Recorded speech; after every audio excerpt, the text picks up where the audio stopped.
इसको तुम इश्क कहते हो और क्या होता है? किसी की खुशबू, किसी की अदाएं, किसी की बालियां, किसी की चोलियां, यही तो है। ये ना हो तो कौन सा इश्क? किसी की खनखनाती हुई हंसी, किसी की चितवन, किसी की लटें, किसी की जुल्फें, ये सब क्या है? ये इंद्रियों पर हो रहा आक्रमण है। तुम ऐसे गोलू हो कि आक्रमण को आमंत्रण समझ बैठते हो। बड़े खास लोग हैं हम। आक्रमण को आमंत्रण समझना माने कि जैसे तुम्हें पीटा जा रहा हो और तुम सोच रहे हो कि तुम्हारा सम्मान बढ़ाया जा रहा है। वो तुम्हें पीटा जा रहा है। वो लट, वो हट, वो सब तुम्हारा मन बहलाव करने के लिए नहीं है। वो सबसे तुम्हारा मनोरंजन नहीं हो रहा है। लगता तुम्हें ऐसा ही है कि देखो बड़ा सुख मिल रहा है, आहा क्या भीनी भीनी सुगंध, क्या मनभावन छवि है। पर वो सब तुम्हारी आंतरिक पिटाई चल रही है। बड़ा पहलवान टुइयां सिंह को उठा उठा के पटक रहा है बार बार। तुम टुइयां सिंह हो और जो सामने है वो दिखने में भले ही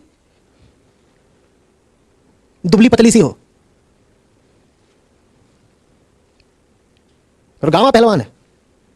सूक्ष्म बात है, समझना। तुम समझते हो कि तुम बड़ी पहलवानी करते हो, जिम जाते हो, तुमने डोले शोले बना लिए हैं। कुछ नहीं, ये सब ऊपर ऊपर से हैं तुम्हारे डोले शोले। अंदर ही अंदर तुम टुइयां ला लो।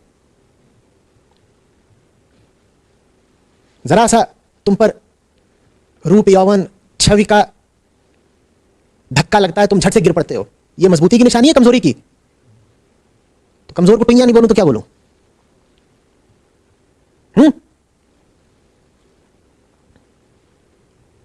आंखें चार हुई नहीं कि तुम बेजार हुए, एकदम हिल गए।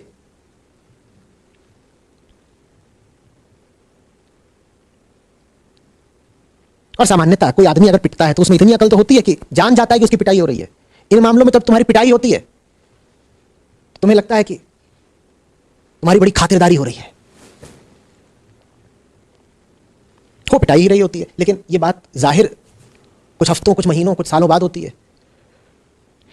फिर पिटी पिटी शक्ल लेके इधर उधर घूमते हैं। कोई कहता है आत्महत्या करनी है, कोई कहता है जिंदगी खराब हो गई, कोई कहता है जिसने मुझे धोखा दिया मुझे उसकी हत्या करनी है। तुम कैसे मुस्काए? कोई डिप्रेशन में चला जा रहा है।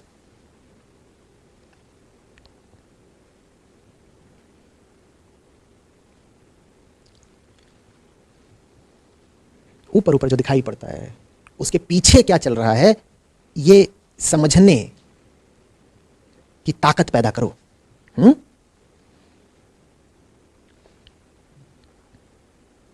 कौन किस पर हावी है ये सिर्फ इस बात से नहीं पता चल सकता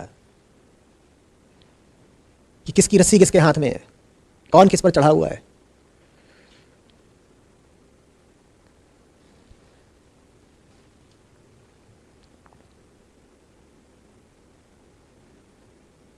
एक आदमी सरपट अपने घोड़े पर भागा चला जा रहा था। और क्या मस्त अरबी घोड़ा,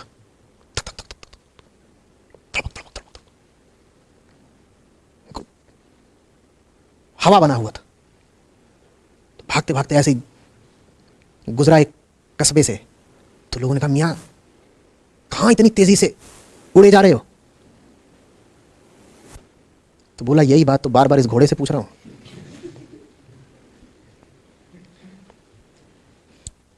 तुम चढ़े हुए हो किसी पर, इसका अर्थ ये मत समझ लेना कि तुम मालिक हो। चढ़ तो तुम जाते हो, उसके बाद क्या होता है वो तय करता है जिस पर तुम चढ़ गए हो। चढ़े तो मियां अपनी मर्जी से ही होंगे, घोड़े ने आके जबरदस्ती तो करी नहीं होगी कि एला मैं थोड़ा साइड झुका जाता हूं, एला मैं दीवार से लगकर खड़ा हो जाता हूं तो दीवार पे चल के बैठ जा मन पे। ऐसा तो हुआ नहीं होगा। मियां बड़े सूरमा बन के चढ़े होंगे। आज चढ़ी गया मैं घोड़े पर या घोड़ी पर, हिंदुस्तान में तो घोड़ी पे ज्यादा रिवाज है। उसके बाद घोड़ी ने जो हवा से बातें करी हैं, देखने वालों को लग रहा है मियां बड़े घुड़सवार हैं। अंदर की बात मियां ही जानते हैं कि कौन किस पे सवार है। जो अंदर की बात है उसको जानना सीखो। ऊपर ऊपर जो है वो 100% झूठ है।